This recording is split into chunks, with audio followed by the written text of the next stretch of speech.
आपको मैंने समझाया कि क्रोध बुरा है, आपकी समझ में आ गया, लेकिन जिस बुद्धि की समझ में आया उसने कभी क्रोध किया ही नहीं। उस बुद्धि के पीछे जो 9 हिस्से परत हैं अचेतन की, अनकॉन्शियस की, क्रोध वहां से आता है। ऐसा समझ लें कि मैं एक मकान में रहता हूं, दरवाजे पे एक पहरेदार खड़ा है। उस बेचारे ने कभी क्रोध किया नहीं, और जब भी दरवाजे पे कोई उपद्रव होता तो घर के भीतर जो मालिक रहता है वो बंदूक लेकर दरवाजे पे आके उपद्रव करता है। और जब भी कोई उपदेशक समझाने आता तो उस पहरेदार को पकड़ के समझाता है कि क्रोध बहुत बुरी चीज है, झगड़ा वगैरह नहीं करना चाहिए। वो कहता है कि मेरी भी समझ में आता है, मैं भी देखता हूं कि जब उपद्रव होता है वो मालिक भीतर से आता है तो भारी खून खराबा हो जाता है। मैं बिल्कुल समझता हूं, मेरी समझ में बिल्कुल आता है।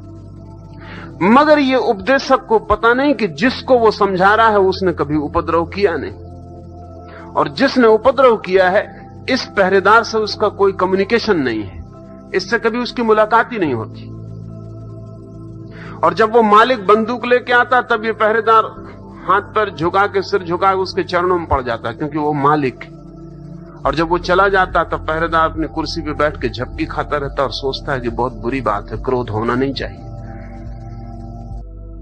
नमस्कार, आज की वीडियो में हम ओशो के गहरे विचारों पर चर्चा करेंगे जो अवचेतन मन यानी सबकॉन्शियस बारे में। ओशो बताते हैं कि हमारा अवचेतन मन कैसे हमारे विचारों, आदतों और जीवन के अनुभवों को बिना हमारी जानकारी के प्रभावित करता है। इस वीडियो में ओशो भी समझाते हैं कि अवचेतन की शक्ति को पहचान कर हम अपने जीवन में सकारात्मक परिवर्तन कैसे ला सकते हैं। अगर आपको यह कंटेंट पसंद आता है तो चैनल को सब्सक्राइब करना और मेंबरशिप ज्वाइन करना ना भूलें। आपकी सपोर्ट मुझे और ऐसी वीडियो बनाने के लिए प्रेरित करती है। चलिए गौर करते हैं। आप जिस बुद्धि से समझ रहे हैं, अगर हम आपके मन के 10 खंड कर दें तो 1 खंड समझ का है और 9 खंड अंधेरे में पड़े। जीवन का सारा उपद्रव अंधेरे खंडों से आता है। जब आपके भीतर काम वासना पैदा होती है तो आपके उन 9 हिस्सों से आती है, और जब ब्रह्मचर्य की आप किताब पढ़ते हैं तो वो 1 हिस्सा पढ़ता है, पहरेदार। आप ब्रह्मचर्य की किताब पढ़ के रख देते हैं, बिल्कुल जज जाती है कि बात बिल्कुल ठीक है, लेकिन उस जजने से कुछ नहीं होता। जब वो भीतर के 9 हिस्से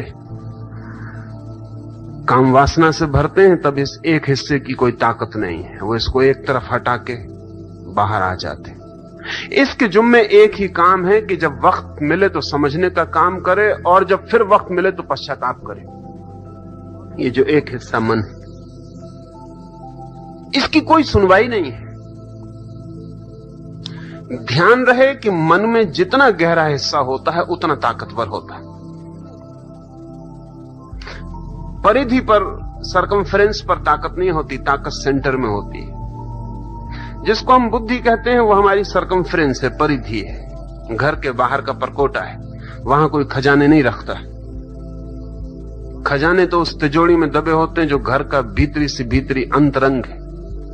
तो हमारे जीवन की ऊर्जा तो अंतरंग में छिपी है, और बुद्धि हमारे दरवाजे पर खड़ी है। इसी बुद्धि से पढ़ते हैं, इसी बुद्धि से सुनते हैं, इसी बुद्धि से समझते हैं। तो लाओ से जब कहता है समझ में आ जाए तो रूपांतरण हो जाता है, तो वो कह रहा उस सेंटर की समझ में आ जाए।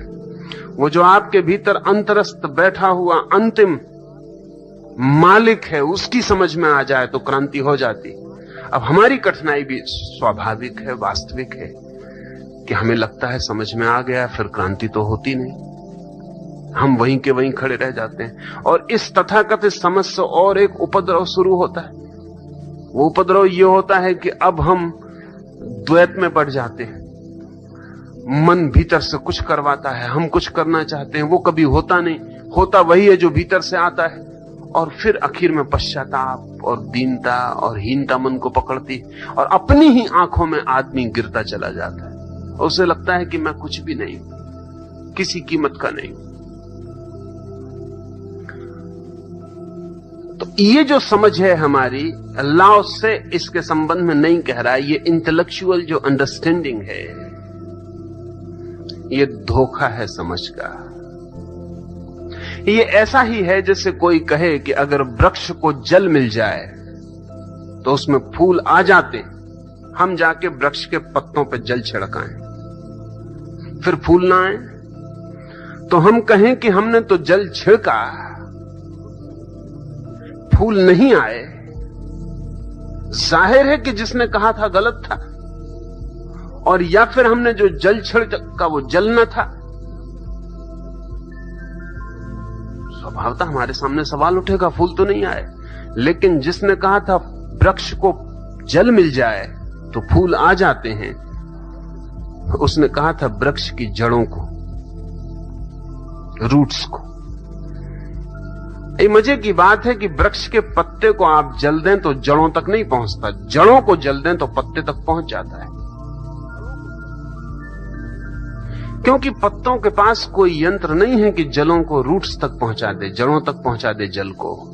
जड़ों के पास यंत्र है, जड़ें केंद्र हैं वृक्ष की, पत्ते तो परिधि हैं। इसलिए पत्ते रहें कि गिर जाएं नॉन एसेंशियल है, दूसरे पत्ते आ जाएंगे। लेकिन जड़ें चली जाएं तो दूसरी जड़ें लाना बहुत मुश्किल है, असंभव है। तो दो बात समझ लें। एक तो यह कि जिसको आप समझ कहते हैं वो केवल तार्किक, शाब्दिक, बौद्धिक है, आंतरिक नहीं, आत्मिक नहीं, समग्र नहीं, आपके प्राणों तक वो जाती नहीं,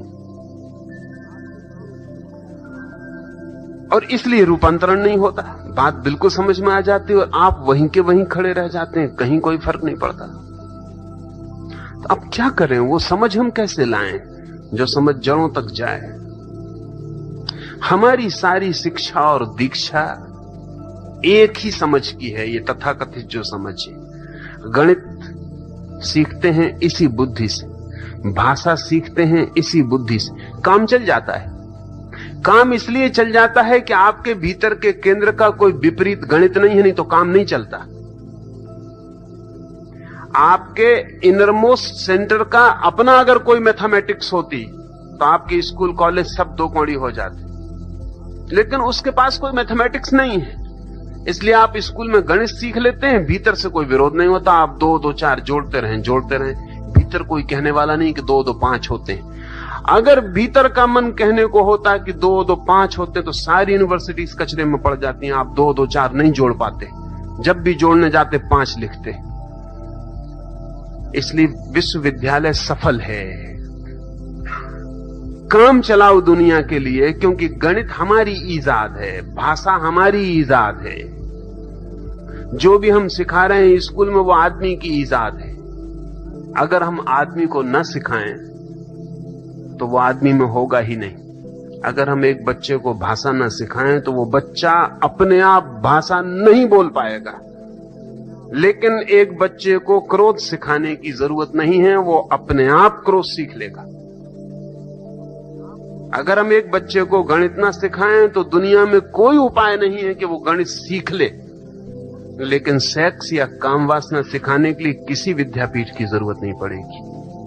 उसे जंगल में डाल दो, खड्ड में, वहां भी वो सीख लेगा। सीख लेने का सवाल नहीं है, वो भीतर से आएगा। इसका मतलब यह हुआ कि जीवन में जो चीज भी भीतर से आती है उसी के मामले में अड़चन में पड़ते हैं आप। जो भीतर से नहीं आती, बाहर की, उसमें अड़चन में नहीं पड़ते। आप कोई भी भाषा सीख लेते हैं, वो ऊपर का काम है, भीतर का मन उसके विरोध में नहीं है, चल जाता है।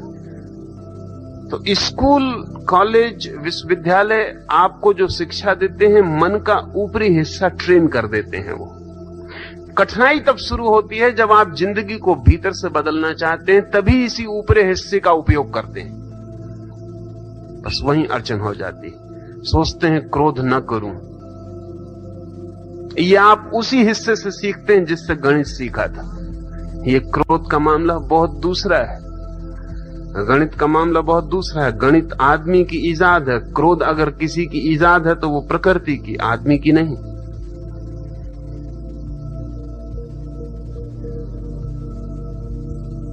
इसी से हम समझ का काम लाते हैं, तब अड़चन हो जाती है, काम नहीं होता। अब उस भीतर तक समझ को ले जाना हो तो उसकी प्रक्रिया है। तो प्रक्रिया का अर्थ यह हुआ कि आपको यह समझ भी कैसे मिली है, यह भी एक प्रशिक्षण है। आपको यह आपको एक 20-25 साल के प्रशिक्षण के द्वारा यह संभव हुआ है कि 2 और 2 4 होते हैं।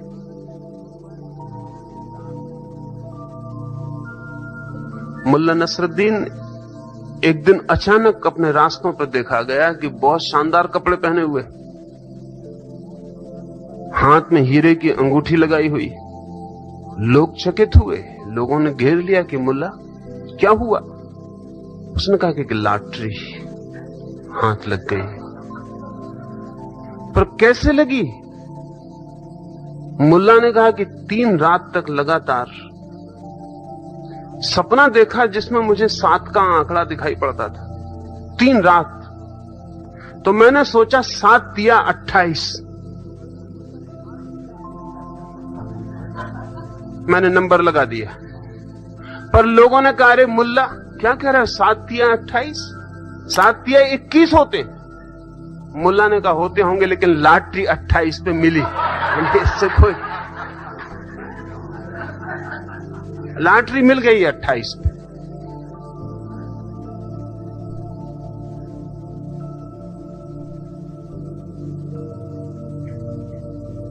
दो 2 4 की भी ट्रेनिंग है। 2 2 4 ऐसी कोई बात नहीं है कि आपके भीतर से आ गई है, इसकी ट्रेनिंग है। सीखना पड़ता है, सीख के हल हो जाता है।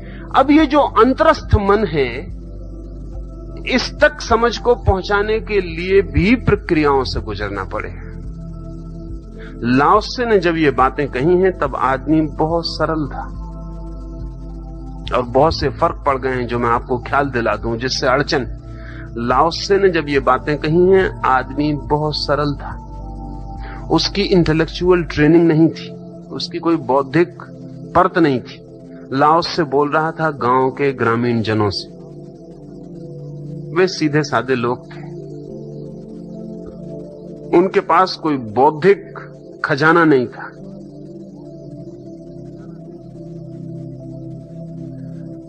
प्रकृति के सीधे करीब थे, निर्दोष थे। लाओ त्से उनसे बोल रहा था। लाओ त्से अगर आपसे बोले तो सबसे पहला सवाल यही होगा जो विजय ने पूछा, यही सवाल होगा कि समझ में तुम्हारे आपकी बात आ गई। लाओ त्से जिनसे बोल रहा था वो ये सवाल कभी नहीं उठाए। लाओ त्से और च्वांग त्से के हजारों संस्मरणों में ये सवाल एक आदमी ने नहीं उठाया है कि हमारी समझ में तो आ गया लेकिन जिंदगी नहीं बदलती। हाँ, ये सवाल बहुत लोगों ने उठाया है कि हमारी समझ में नहीं आता, समझाएं। फर्क समझ रहे हैं? वो ये सवाल उठाते हैं बहुत लोग कि हमारी समझ में नहीं आया, आप फिर से समझा दें। तो लाओ त्से फिर से समझाएगा। एक बार ऐसा हुआ कि एक आदमी रोज सुबह आया, 21 दिन तक आया, और रोज सुबह आके वो कहता कि लाओ त्से से कि तुमने जो कहा था वो मैं भूल गया, तुमने जो कल कहा था फिर से समझा दो। 1 दिन, 2 दिन, 3 दिन, 4 दिन। फिर लाओ त्से के एक शिष्य मातसु को हैरानी हुई। उसने उस आदमी को जब 5वें दिन फिर आते देखा तो उसने उसको झोंपड़े के बाहर रोका और कहा कि क्या मामला है। उसने कहा वो मैं भूल गया, वो जो कल समझाया था तो मैं फिर समझने आया। तो उसने कहा तू भाग जा, अब तू भीतर मत जा, क्योंकि एक पागल तू है और दूसरा पागल हमारे पास लाओ त्से है। तू अगर जिंदगी भर भी आता रहा तो वो समझाता रहेगा। 5 दिन 4 दिन से मैं भी देख रहा हूं कि तू वही का वो सवाल ले आता है, वो वही का वो सवाल समझाने बैठ जाता।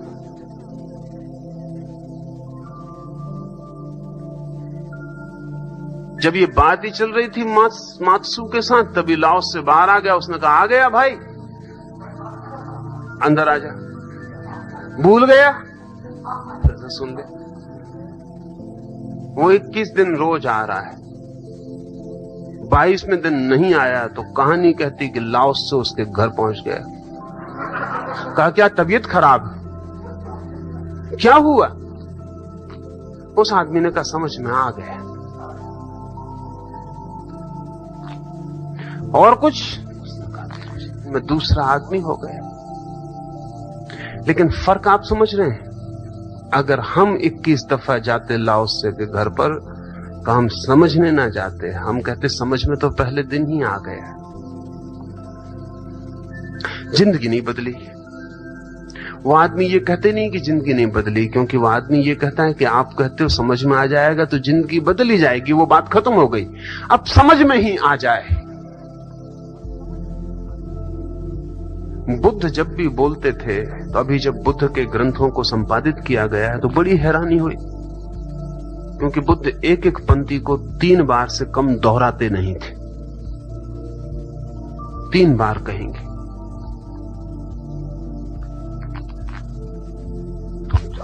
3 बार छापो तो नाहक 3 गुनी किताब हो जाती और पढ़ने वाले को भी कठिनाई होती। तो राहुल सांकृत्यायन ने जब पहली दफा हिंदी में विनय पिटक का पूरा संग्रह किया तो हर पंक्ति के बाद निशान लगाए उन्होंने। निशान बाहर सूची बना दी, फिर से वही उसका निशान, फिर से वही उसका निशान, फिर से वही डिट्टो। पूरी किताब निशान से भरी हुई है। क्या बात क्या थी? बुद्ध क्यों इतना दोहरा रहे हैं? अगर समझाना हो तो तर्क देना पड़ता है, और अगर भीतर तक पहुंचाना हो तो उस पुराने जमाने में लोग इतने सरल थे कि उसे केवल बार बार दोहराने से वो मंत्र बन जाता, वो सजेस्टिबल हो जाता और भीतर प्रवेश कर जाता। सिर्फ बार बार दोहराना काफी था।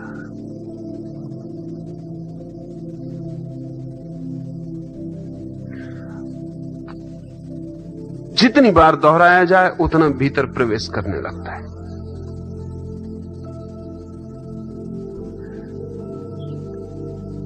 लेकिन बुद्धि तो एक ही दफे में समझ जाती है, इसलिए दोबारा दोहराने की जरूरत नहीं रह जाती। अगर दोबारा दोहराओ तो आदमी कहेगा आप क्यों हमारा समय जाया कर रहे? समझ गए, अब दूसरी बात करिए।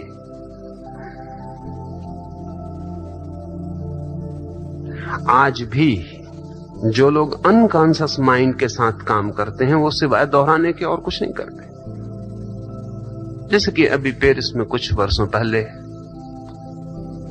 एमाइल कुए नाम का एक बहुत बड़ा मनोवैज्ञानिक था जिसने लाखों लोगों को ठीक किया, पर वो एक ही बात दोहराता था कि तुम बीमार नहीं हो। और वो घंटे भर लिटाए है उस आदमी को दोहरा रहा है कि तुम बीमार नहीं हो, तुम बीमार नहीं हो। वो आदमी कह सकता है कि समझ गए एक दफा, अब इसको बार बार कहने का क्या प्रयोजन?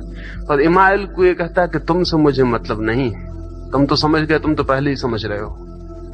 तो तुम्हारे जो भीतर गहरे और गहरे में वहां तक वो दोहराया चला जाएगा। थोड़ी देर में ये ऊपर की जो बुद्धि है, जो ये ऊपर की बुद्धि है, नए में रस लेती, पुराने में रस नहीं लेती।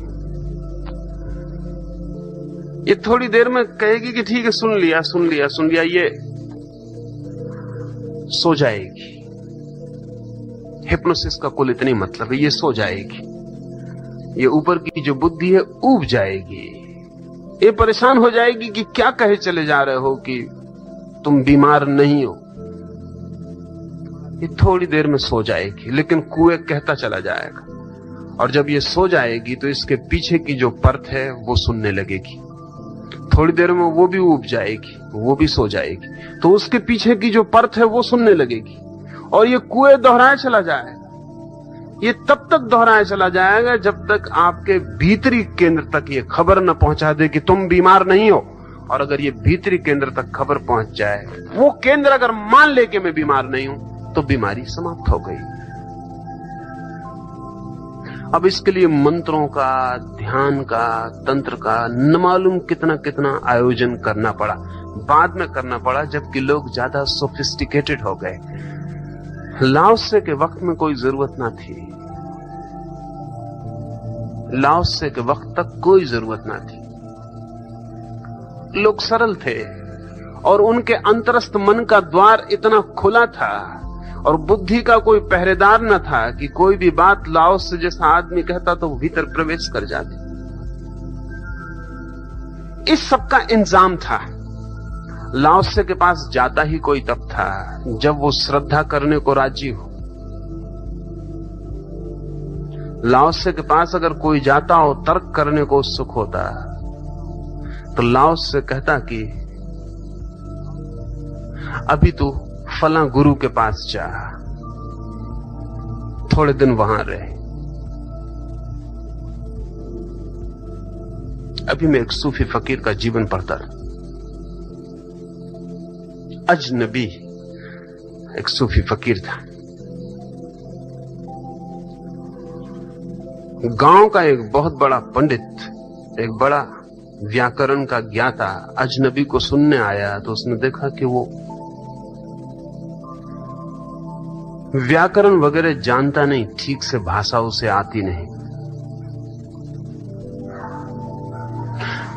तो उस पंडित ने कहा कि पहले तो लोगों को जिनको आप समझा रहे हैं ठीक से भाषा समझाइए, व्याकरण समझाइए, प्रारंभ से ही प्रारंभ करिए। ये आप क्या कर रहे हैं? आप इतनी ऊंची बातें कर रहे हैं, लेकिन न भाषा का ठिकाना न व्याकरण का। तो उस सूफी फकीर ने कहा कि तू रुक जा यहां।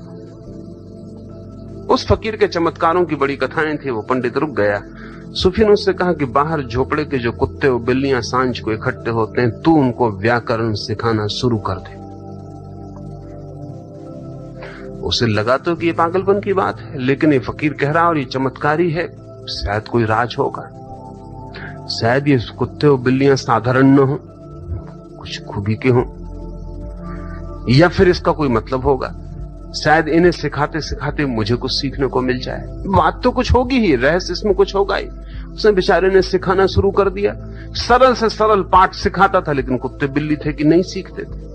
6 महीने बीत गए, वो भी थक गया। फकीर कई बार पूछा कि कोई प्रगति, कोई प्रगति तो नहीं हो रही। फकीर ने कहा बिल्कुल प्रारंभ से प्रारंभ किया है ना, बिल्कुल प्रारंभ से प्रारंभ किया, इससे और आगे प्रारंभ भी नहीं होता कोई, कुछ भी सिखा पाए। उन्होंने कहा कोई एक कदम ही नहीं उठ रहा आगे।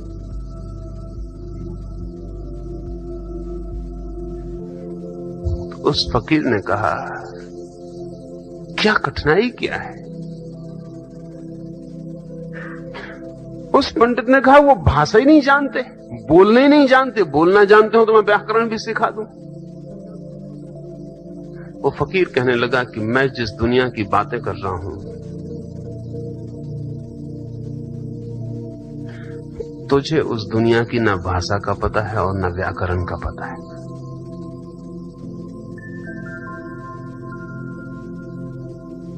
तुझे उसका पता हो तो मैं भी शुरू कर सकता हूं, तेरे साथ भी शुरू कर सकता हूं। पुराने युगों में यह नियमित व्यवस्था थी कि गुरु अगर देखता कि कोई तर्क करने आ गया तो उसे उस जगह भेज देता जहां तर्क ही चलता था, ताकि वो तर्क से थक जाए, परेशान हो जाए, इतना ऊब जाए कि एक दिन आके वो कहे कि तर्क बहुत कर लिया, कुछ मिला नहीं, अब कोई ऐसी बात कहें जिससे कुछ हो जाए। तब लाओस से जैसे आदमी बोलते हैं। एक सूफी फकीर के बाबत उसके 2 फकीर सामने रहते हैं। एक फकीर का शिष्य है, वो अपने गुरु को आके कहता है कि सामने वाला जो सूफी है ये आपके बाबत बहुत गलत सलत बातें प्रचारित करता है, ये कुछ गंदी गंदी बातें भी आपके संबंध में गढ़ता है, अफवाहें उड़ाता है। आप इसे ठीक क्यों नहीं कर देते, कुछ बोलते क्यों नहीं? तो उस फकीर ने कहा तू ऐसा कर, तू उसी से जाके पूछ कि राज क्या है, पर ऐसे जल्दी मत पूछना, क्योंकि कीमती बातें अजनबियों को नहीं बताई जाती,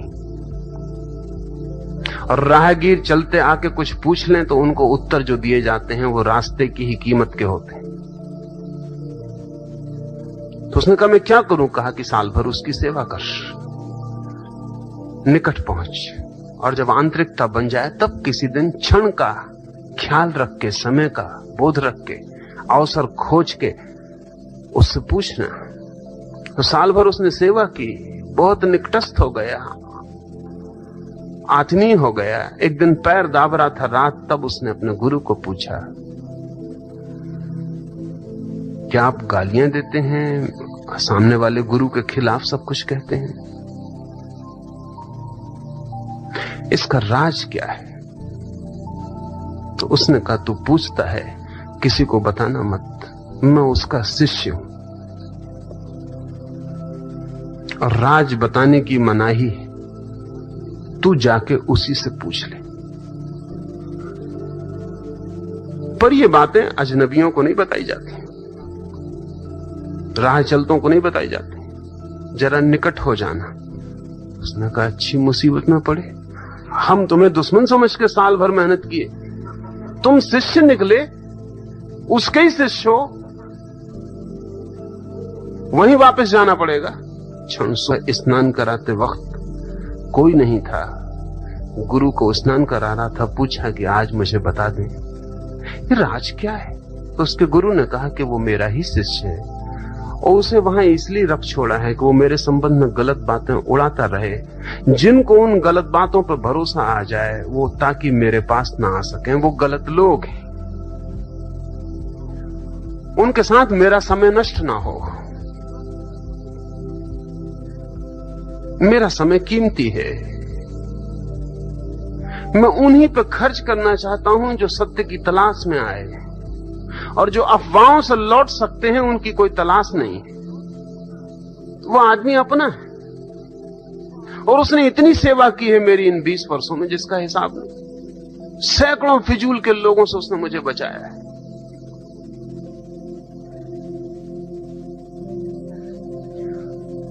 ये नियमित व्यवस्था थी। और जब कोई श्रद्धा से भर जाए, श्रद्धा से भरने का अर्थ है जब कोई हृदय को सीधा खोलने को तैयार है। अभी साइकोलॉजिस्ट या साइकोएनालिस्ट क्या कर रहे हैं?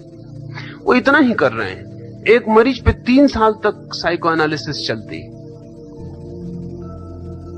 कोच पे लिटाया है मरीज को, घंटों हजारों घंटों उससे चर्चा होती, मरीज कहता जाता है, चिकित्सक सुनता जाता है। किस लिए? वो सिर्फ इसलिए कि कहते कहते कहते कहते मरीज बुद्धि की ऊपरी बातें थोड़े दिन में चुक जाएंगी, तब वो भीतर की बातें कहना शुरू कर देता है। फिर वो भी चुक जाती तो और आंतरिक बातें कहने लगता, ओपनिंग हो जाती। वर्ष भर निरंतर चिकित्सक के पास कहते कहते कहते कहते वो आंतरिक चीजों को बाहर निकालने लगता है, और जब चिकित्सक देखता है कि अब वो चीजें बाहर निकलने लगी जो बहुत गहरी हैं, तब वक्त आया, ये आदमी सजेस्टिबल हुआ, इसको अब कोई सुझाव डाला जा सकता है। अब इसके भीतर का दरवाजा खुल गया, अब इसके भीतर कोई बीज डाल दिया जाए तो वृक्ष बन जाएगा। समझ का अर्थ है आपके भीतरी तल तक पहुंच जाए कोई बात, लेकिन तर्क कभी ना पहुंचने देगा, और हम तर्क से ही समझना चाहते हैं, और तर्क ही उपद्रव है, वही पहरेदार है। वो कहता है पहले मुझे समझाओ, अगर मुझे समझाओ तो मैं मालिक से मिला दूं, और अगर मुझे नहीं समझा पाते हो तो मैं मालिक से क्या मिलाऊं। और फिर कठिनाई ये कि जब वो समझ जाता है तो वो समझता है समझ गए, मालिक हो गए। फिर वो देखता है समझ तो हो गई लेकिन कुछ हल नहीं होता, क्योंकि कोई जिसको हम बुद्धि कहते हैं उसके पास कोई भी शक्ति नहीं है, जिसको हम कहें कोई भी फोर्स टू एक्ट बुद्धि के पास नहीं है। और फोर्स टू एक्ट जो है, शक्ति काम करने की, वो बुद्धि के पीछे किसी और छिपे तल में है, इसलिए ये व्यवधान पड़ता है। तो अगर उस तक पहुंचना है तो फिर अगर नहीं पहुंचता सीधा, किसी को पहुंच जाता हो तब तो कोई सवाल नहीं, अगर नहीं पहुंचता सीधा तो पहले इस बुद्धि के पहरे को तोड़ने के लिए उपाय करने पड़ते हैं, कुछ ध्यान करना पड़े, इस बुद्धि के पहरे को तोड़ना पड़े, और ध्यान की कोई ऐसी प्रक्रिया उपयोग में लानी पड़े जो आपको निर्बुद्धि बना दे, इर्रेशनल बना दे। जैसे मैं जो ध्यान का प्रयोग करता हूं वो बिल्कुल बुद्धिहीन है, तो बुद्धिमान उसको देख के भाग जाएगा, वो कहेगा ये क्या हो रहा है कि लोग नाच रहे, चिल्ला रहे, कूद रहे, पागल। लेकिन जो आदमी नाच रहा है, कूद रहा है, वो बुद्धि के तल से नीचे उतर गया, क्योंकि बुद्धि तो सेंसस का काम करती है। वो कहती है क्यों हंस रहे हो, अभी कोई हंसने की बात ही नहीं, पहले हंसने की बात तो होने दो फिर हंसना। कहते क्यों रो रहे हो, अभी कोई रोने की बात ही नहीं, क्यों कूद रहे हो, कोई जमीन में आंच लगी है, आग लगी है कि तुम कूद रहे हो, ये क्यों घूंसे तान रहे हो हवा में, पहले किसी को गाली देने दो फिर घूंसा उठाना। बुद्धि पूरे समय ये कह रही है कि जो तुम कर रहे हो वो तर्कयुक्त हो, लेकिन जिंदगी में कभी भी कुछ तर्कयुक्त किया है? जब किसी से प्रेम हो जाएगा तब बुद्धि कहां होगी, और जब किसी से क्रोध हो जाएगा तब बुद्धि कहां होगी, और जब किसी को मारने का मन हो जाएगा या मरने का मन हो जाएगा तब बुद्धि कहां होगी? तो जिंदगी की जहां असली जरूरतें हैं वहां तो बुद्धि होगी नहीं, और उन गहरे बिंदुओं तक आप कभी उतर ना पाएंगे बुद्धि की बात मान के चलेंगे तो। ध्यान के सब प्रयोग आपकी बुद्धि की परत को तोड़ने के प्रयोग हैं। वह आपकी एक दफा परत टूट जाए तो आप एकदम सरल हो जाते हैं, और जब आप सरल हो जाते हैं तो आपके पास एक अंतर्दृष्टि होती है जहां से चीजें साफ दिखाई पड़ती हैं। तब यह सवाल कभी नहीं उठता कि मेरी समझ में आ गया और क्रांति नहीं हुई। समझ में आ जाना ही क्रांति है।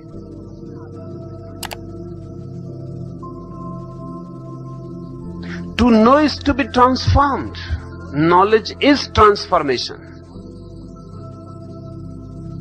ये सवाल फिर नहीं उठता, लेकिन ये उठता है, और मैं ये नहीं कहता कि गलत उठता है। हम जैसे हैं आज उसमें यह सवाल उठेगा। हम दो हिस्सों में बटे हुए हैं, जिस हिस्से से समझते हैं उसका कोई संबंध नहीं, उस हिस्से से जिससे करते हैं। करने का हिस्सा अलग, समझने का हिस्सा अलग। घर डिवाइडेड है, दो टुकड़ों में बटा हुआ है। जिसके हाथ में ताकत है करने की वो समझने नहीं आता, जिसके हाथ में करने की कोई ताकत नहीं है वो समझने आता है। इन दोनों के बीच कभी कोई मेल नहीं होता। अब इसमें क्या किया जाए? इसमें एक ही उपाय है कि आप इस समझने की जो परत है इसको तोड़ के थोड़ा नासमझी की दुनिया में उतरे, और तो आपके इन दोनों विभाजनों के बीच की दीवार धीरे धीरे गिरेगी और आप दोनों में आना जाना आपका शुरू हो जाएगा, और तब आप इंटीग्रेटेड होंगे, इकट्ठे होंगे, एक होंगे। और वो जो एक आदमी है वो जो भी समझ लेता है वही उसकी जिंदगी में फलित हो जाता है। हम दो हैं, और इसलिए हमारा जो सवाल है वो जिंदगी तक उलझता चला जाता है, और हर जिंदगी के बाद ज्यादा उलझ जाएगा, क्योंकि विभाजन बढ़ता ही चला जाता है। इस विभाजन को कहीं से तोड़ें। पिछले आबू के शिविर में एक मित्र, पढ़े लिखे, बड़े सरकारी एक पद पर, वो देखने आए थे। 2 दिन तो वो देख रहे थे। मुझसे आके कहा कि ये तो मैं न कर पाऊंगा, ये जो लोग कर रहे हैं ये मैं न कर पाऊंगा। तो मैंने कहा कि ये आप कैसे कहते हैं कि ना कर पाएंगे? करके देख के कह रहे हैं, बिना करे कह रहे हैं, या सिर्फ इस भय से कह रहे हैं कि भीतर डर है कि हो तो ये भी मुझसे जाएगा? किस वजह से कह रहे हैं? वो कुछ थोड़े डरे। पत्नी उनके साथ थी, उसकी तरफ देखा। मैंने उनकी पत्नी को कहा कि तुम जाओ, तुम्हारे सामने शायद वो अपनी बुद्धिमानी न छोड़ पाए, तुम हटो। वो कहने लगे, डर से ही कह रहा हूं, मुझे भी ऐसा लगता है कि अगर मैं भी कूद पड़ूं तो बहुत उपद्रव मचाऊंगा।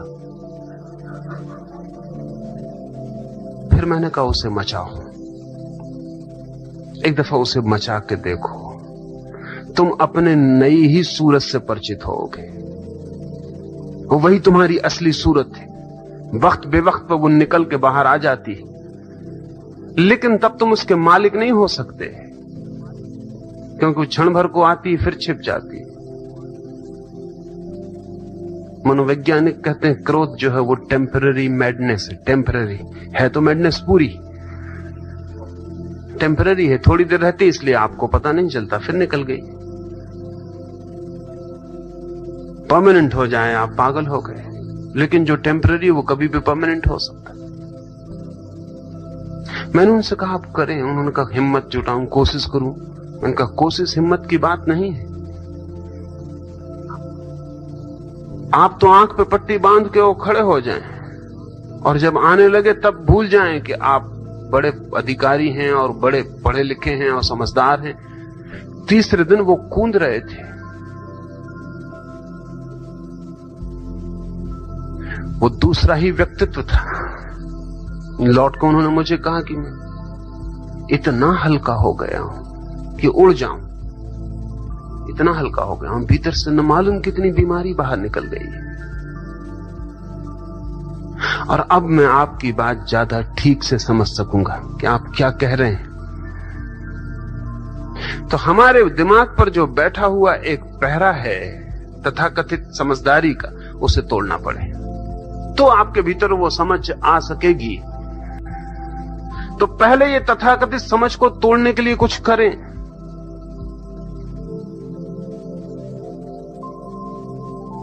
जुन्नैद नाम का सूफी फकीर था, उसके पास कोई साधक आता तो पहले उससे वो कोई पागलपन करवाता, कोई पागलपन करवाता। उससे कहता कि जाओ बाजार में सड़क पर खड़े हो जाओ और लोगों से कहो कि जो मुझे एक जूता मारेगा उसको मैं एक आशीर्वाद दूंगा, और जो जूता मुझे नहीं मारेगा संभल के जाए, एक अभिशाप। वो आदमी कहता अभी क्या कह रहे हैं? और वो कहता पहले तुम एक बस्ती का चक्कर लगाओ, फिर हमारी तुम्हारी बात हो सकेगी। तुमसे हमारा मामला नहीं चलेगा, तुम जरा 2-4-10 जूते खा के आओ, फिर इसको गिर जाने दो जो तुम्हारे ऊपर बैठा है, फिर जरा हम भीतर तुम्हारी सीधी सीधी बात हो सकेगी। समझ की भीतरी गहराई के लिए कहता है लाओस से। वो ठीक कहता है कि डालो कांटा समझ का तो क्रांति की मछली पकड़ में आएगी, लेकिन आप अपने घर की बाल्टी में बैठे कांटा डाले, उसमें नहीं आएगी। आपको खुद ही पता है कि इस बाल्टी में कोई मछली ही नहीं।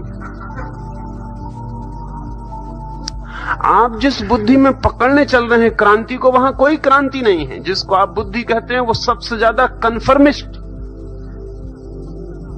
हिस्सा है, सबसे ज्यादा ऑर्थोडॉक्स हिस्सा है आपके व्यक्तित्व का।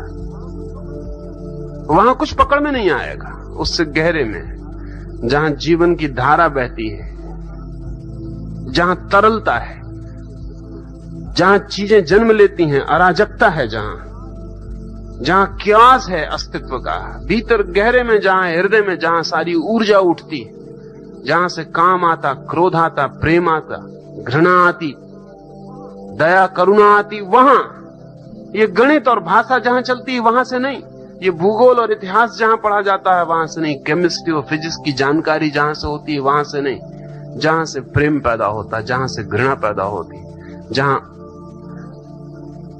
जहां जीवन के मूल स्रोत बहते हैं, वहां जब कांटा डलता है समझ का, तो क्रांति की मछली पकड़ में आती है, उसके बिना नहीं आती।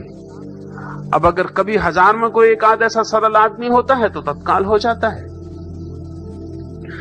आज तो वो हालत कम होती चली जाएगी। आज तो हमें कुछ उपाय, कुछ डिवाइस करनी पड़ेगी जिससे तोड़ें। पहले तोड़ें,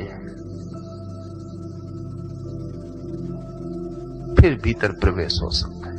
और तब समझो क्रांति दो चीजों के नाम नहीं है, एक ही सिक्के के दो पहलू हैं। दूसरा सवाल पूछा है कि लाओस से अगर कहता है कुछ ना करो तो पुरुषार्थ का क्या होगा? क्या तुम समझते हो कुछ ना करना कोई छोटा मोटा पुरुषार्थ है?